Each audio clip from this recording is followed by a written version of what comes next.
Croeso I ychwanegu rhywun arall at y Porth Mynediad Deintyddol. Noder. Mae unrhyw gleifion a bortreadur yn rhai ffug.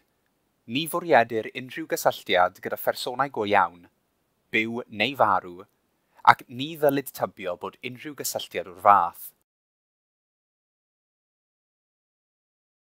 Gellir newid iaith rhwng y Gymraeg a'r Saesneg.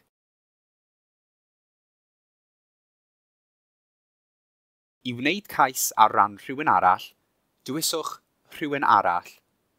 Gallai hwn fod yn ffrind, cymydog, neu rhywun rydych chi'n gofalu amdano. Gallwch chi ychwanegu pobl eraill ar ddiwedd y cais. Noder. Os byddwch chi'n dewis rhywun arall, ni chewch eich ychwanegu at y Porth Mynediad Deintyddol. Dywyswch parhau.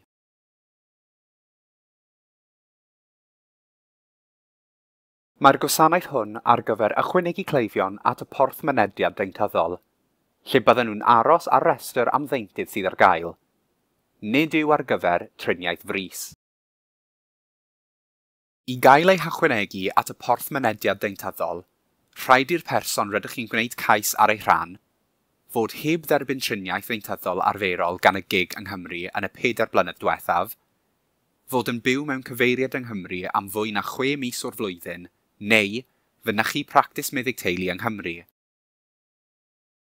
Bydd rhaid I chi ddarparu'r canlynol, ei henw, ei cyfeiriad a chod post, ei dyddiad geni, ei rhif gig, gwybodaeth am sut yr hoffech chi I ni gysylltu â chi ar ei rhan, enw ei meddygfa, cyfeiriad e-bost neu rhif ffôn symudol os nad oes gennych chi gyfeiriad e-bost. Gallwch chi ddod o hyd i'w rhif gig ar y rhan fwyaf o ddogfennau neu lythyrau a anfonwyd gan y gig. Gallwch chi hefyd ddod o hyd iddo ar App Gig Cymru neu drwy glicio ar y ddolen Sut I ddarganfod eich rhif gig. Dywyswch dechrau cais.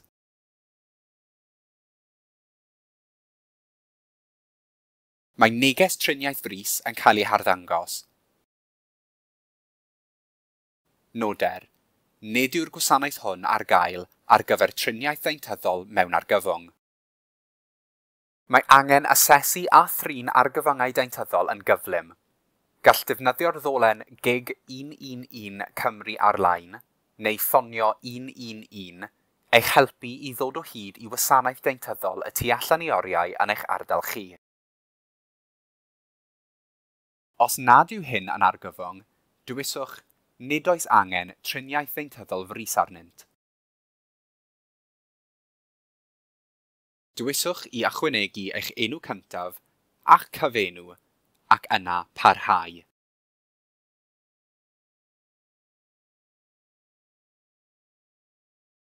Os byddwch yn dewis derbyn cyfathrebiadau drwy'r post, dyma'r cyfeiriad y byddwn yn ei ddefnyddio.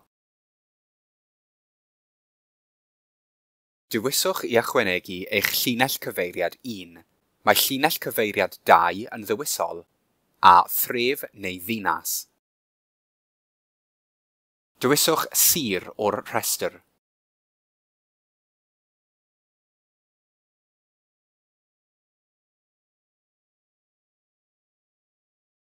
Ychwanegwch god post, yna dywyswch parhau.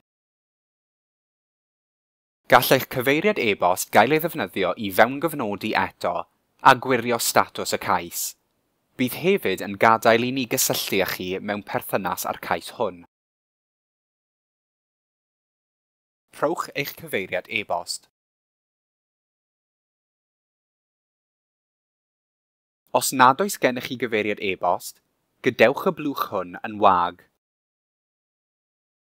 Dywyswch nid oes gennyf gyfeiriad e-bost I gael mwy o wybodaeth.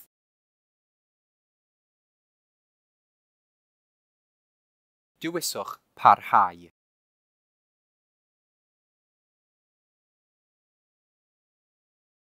Rhowch eich rhif ffôn symudol.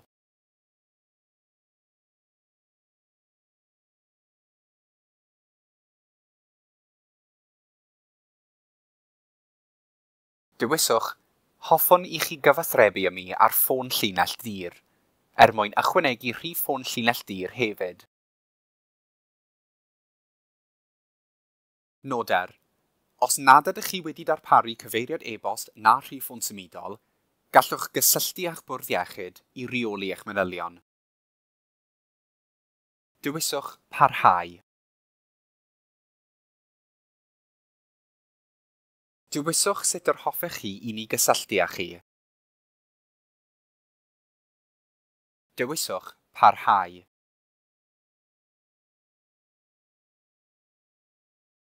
Dewiswch eich dewis iaith ar gyfer cyfathrebu ac yna dewiswch parhau. Gwiriwch fod y manylion a roddwyd gennych chi yn gywir.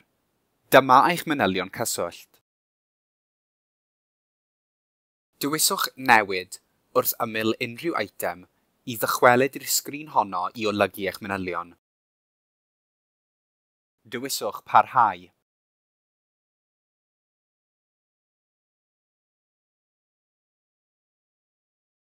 Dewiswch i ddangos pwy rydych chi'n gwneud cais ar ei rhan. Dewiswch parhau.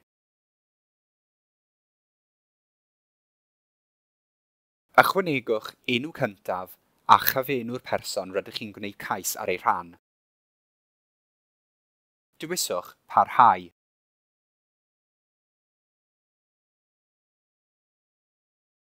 Dewiswch oes os yw'r person rydych chi'n gwneud cais ar ei rhan angen i'w deintydd i ddarparu mynediad i gadeiriau olwyn, rampiau, canllawiau, cymorth i drosglwyddo neu declynau codi. Dewiswch oes os yw'r person rydych chi'n gwneud cais ar ei rhan angen i'w deintydd ddarparu cadeiriau deintydd addasadwy neu fariatrig. Dewiswch oes os yw'r person rydych chi'n gwneud cais ar ei rhan angen i'w deintydd i ddarparu cymorth ychwanegol os ydyn nhw'n dioddef o ffobiau neu bryder difrifol. Dewiswch oes os yw'r person rydych chi'n gwneud cais ar ei rhan angen i'w deintydd i ddarparu cymorth iechyd meddwl neu gefnogaeth os oes ganddyn nhw anableddau dysgu. Os dewiswch oes, byddwn yn cysylltu â chi i gael gwybod mwy am y gofynion hyn. Dewiswch na os nad oes gan y person rydych chi'n gwneud cais ar ei rhan unrhyw ofynion arbennig. Dewiswch parhau.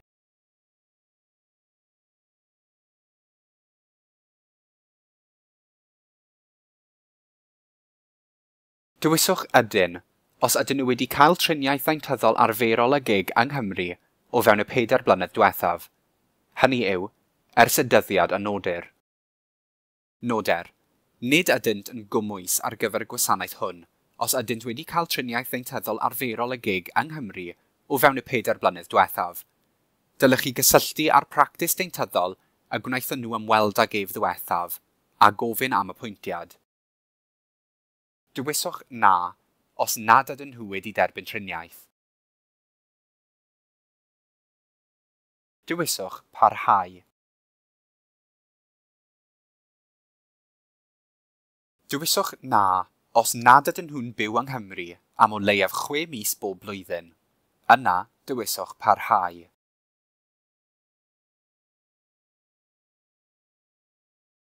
Noder.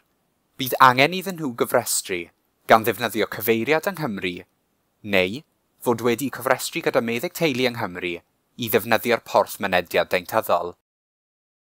Os oes ganddyn nhw bractis meddyg teulu yng Nghymru, ewch yn ôl a dewiswch ydyn. Yna, dewiswch parhau. Dewiswch ydyn os ydyn nhw'n byw yng Nghymru am o leiaf 6 mis bob blwyddyn, neu newydd symud i Gymru a bod ganddyn nhw gyfeiriad parhaol yng Nghymru bellach. Yna, dewiswch parhau.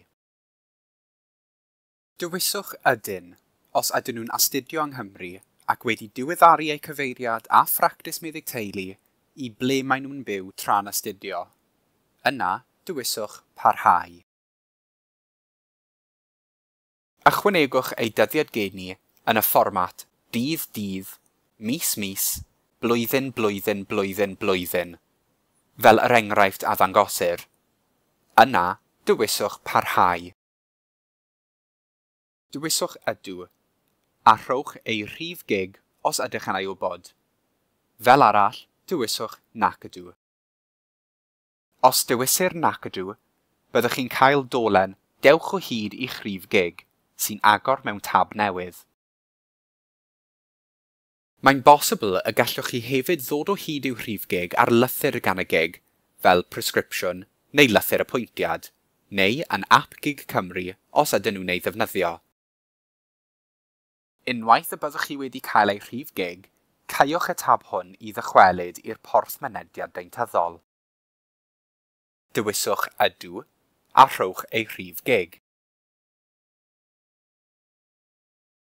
Dewiswch parhau. Os yw eich cyfeiriad yr un fath a'r person rydych yn gwneud cais ar ei rhan, dewiswch y blwch ticio a bydd y cyfeiriad yn llenwi'n awtomatig. Os na, llenwch linell cyfeiriad 1. Mae llinell cyfeiriad 2 yn ddewisol. Ychwanegwch dref neu ddinas a sir o'r rhestr.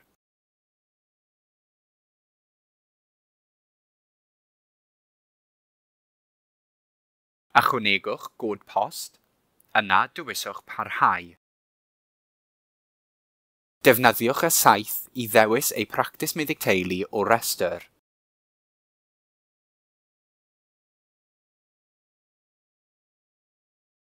Dewiswch ni allaf weld ei practis meddyg teulu ac yna gweler y restr lawn o bractisiau meddygon teulu yng Nghymru mwyn cynnwys pob meddyg teulu yng Nghymru. Pan fydd y restr yn cael ei dewis eto, bydd pob meddyg teulu yn cael ei gynnwys. Dewiswch y practis meddyg teulu, yna dewiswch parhau. Gwiriwch y manylion rydych chi wedi ei nodi.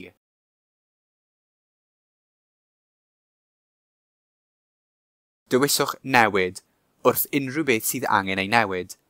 Bydd hyn yn mynd â chi yn ôl i'r sgrin honno i wneud newidiadau. Dewiswch parhau. Mae'r sgrin hon yn cael ei dangos unwaith y bydd y manylion wedi ei gwirio yn erbyn y rhif gig a ddarparwyd. Dewiswch parhau. Dewiswch ei dewis iaith ar gyfer triniaeth ac yna dewiswch parhau.